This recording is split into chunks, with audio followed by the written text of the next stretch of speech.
buenos días, chicos y chicas. Hola, buenos días, señora. Y buenos días a todos los alumnos de la clase. Hola. Bienvenidos para nuestra clase de español número 47 del año. Estamos terminando la tercera secuencia, la número 3, que se titula ¿Puedo hablar de mi familia y de mi entorno? Pequeño repaso. ¿De qué trata la tercera parte de la tercera secuencia? Lo que estamos aprendiendo, ¿qué es? En la radio hay un pollito. En la radio hay un pollito. El pollito pío, el pollito pío, el pollito pío, el pollito pío, el pollito pío, el pollito pío. Tratamos los animales. Muy bien. Para esta sesión os propongo que pongamos en común la ficha de comprensión oral. Y a partir de ahí vamos a trabajar la memoria visual con los nombres de los animales, pero también la memoria oral con la pronunciación. ¿Vale? ¿Listos? Sí, lista. Para esta actividad necesitáis dos cosas. Únicamente la ficha de comprensión oral y sobre todo vuestra concentración. Ficha. ¿Tengo? ¿Concentración? Ya la tengo. ¡Excelente! Pues ¡vamos! En la radio hay un pollito. En la radio hay un pollito. El pollito pío, el pollito pío, el pollito pío, el pollito pío, el pollito pío, el pollito pío. El pollito, un poussin.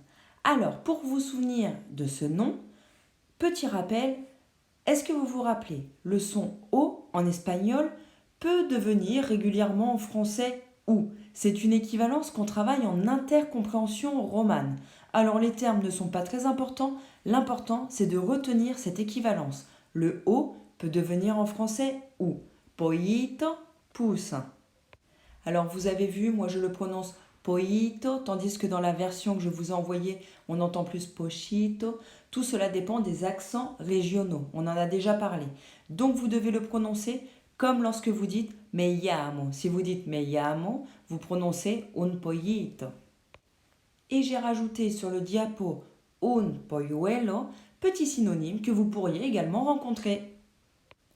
Y en la familia de los pollitos quisiera la madre. En la radio hay una gallina.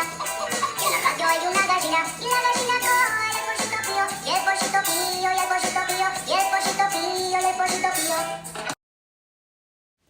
Una gallina, une poule. Donc ça c'est un terme que vous connaissez déjà comme pollito, puisque vous savez que l'on a 3 niveaux de différenciation dans la classe et que nous avons d'abord les pollitos, las gallinas y las águilas. Donc en fait vous connaissiez déjà 3 termes. En la radio hay también un gallo. En la radio hay también un gallo. Y el gallo coe. Un gallo, un coq. Alors on remarque qu'on a la même racine, G-A-L-L, gallina, gallo. On a le masculin avec ce O comparé au A de la poule. Donc ça peut être des petits moyens mnémotechniques pour retenir.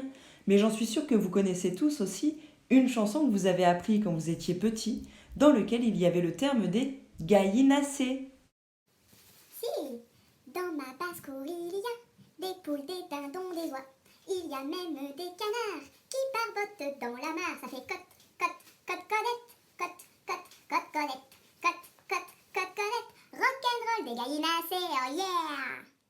Genial, ya tenéis el truco. Pues sigamos. En la radio hay un pavo. En la radio hay un pavo. El pavo glu, glu, glu. No entiendo nada. Un pavo, un dindon. Ah, sí, veo muy bien. Il est pas beau le dindon. Non, Berk, il est pas beau le dindon. De hecho, y para enriquecer aún más, os he puesto un pavo real, literalmente un dindon royal. Es un pan, sí, un pan.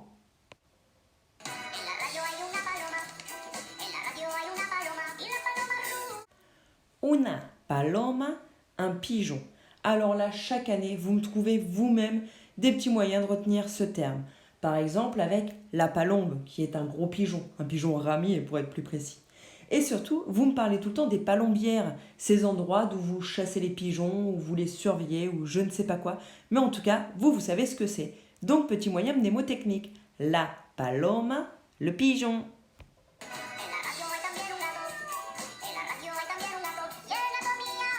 El gato miau. Un gato, un chat. Ça fait partie des 3 mots que je vous avais demandé de repérer. Ce sont que ou gue, puisque je vous rappelle que ce sont exactement les mêmes sons, vous les faites de la même manière. Que et gue, ce son espagnol devient très régulièrement en français che. Donc gato, chat.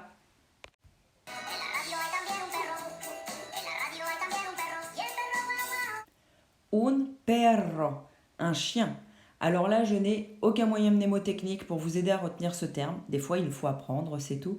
Faites juste attention. Double R, donc on le double, on l'insiste. Un perro.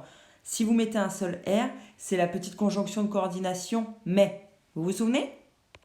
Y siempre para enriquecer he añadido que el gato y el perro son mascotas. Alors ce ne sont pas des mascottes, ce sont des animaux de compagnie, como el pez, el pájaro, cui cui cui, y el conejo. ¿Qué significa esto? Que ce sont des animaux de compagnie comme le poisson, l'oiseau et le lapin.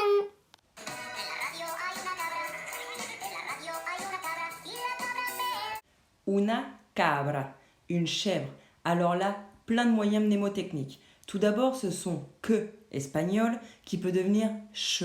Mais vous savez également qu'on vit dans le Poitou et qu'on a du très bon fromage de chèvre et qu'on parle d'élevage caprin.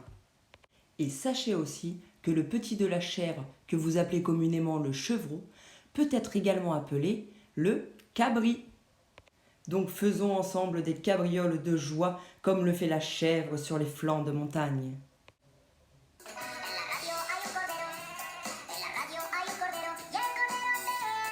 Un cordero, un agneau ou un mouton.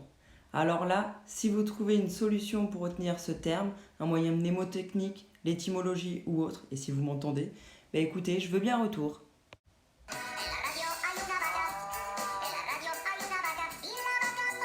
La vaca, la vache. Voici le 3e mot où l'on a encore cette équivalence lexicale avec ce son que espagnol qui devient en français che. Una vaca, une vache.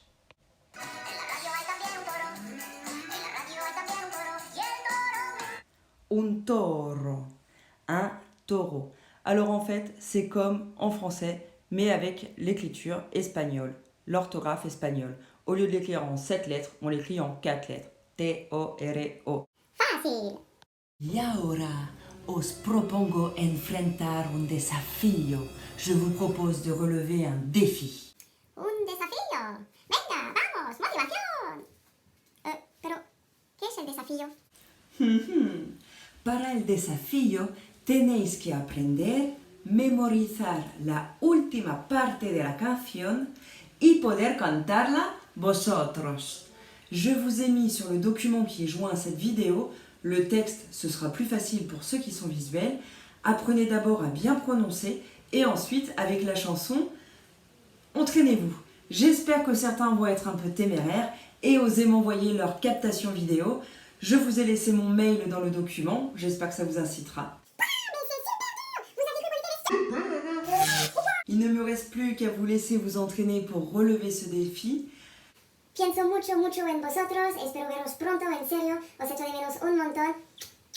Muchos besitos y mi corazón. Os quiero, mis alumnos. Hasta luego.